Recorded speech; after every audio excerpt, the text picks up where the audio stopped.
Mayong adlaw, ginasiguro karon sa Coast Guard Samal nga mamahimong hapsay ug luwas ang mga gustong mobisita sa Island Garden City of Samal kung igakos karong summer season.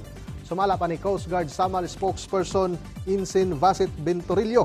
Gisugdan na nila ang pag-inspeksyon sa mga nagabiyahe sa lancha din naglunsad na sila og Vessel Safety Equipment Inspection kon VSEI aron masiguro nga luwas ang mga musakay niini pasulod og paggawas sa maong isla.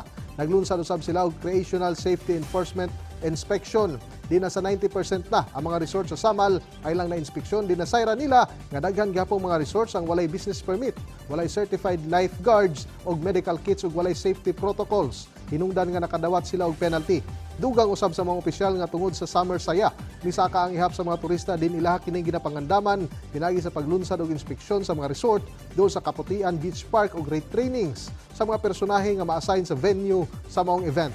Subay nini nag-deploy sila og 57 ka mga personahe sa Coast Guard Samal ug dugang 30 ka mga personahe gikan sa Coast Guard District Southern Mindanao. Hinon mas pakusgan pa sa Coast Guard Samal ang inspeksyon sa pre-departure sa mga mobisita aron hugot nilang mamonitor ang kaluwasan ug kaayuhan sa katawhan.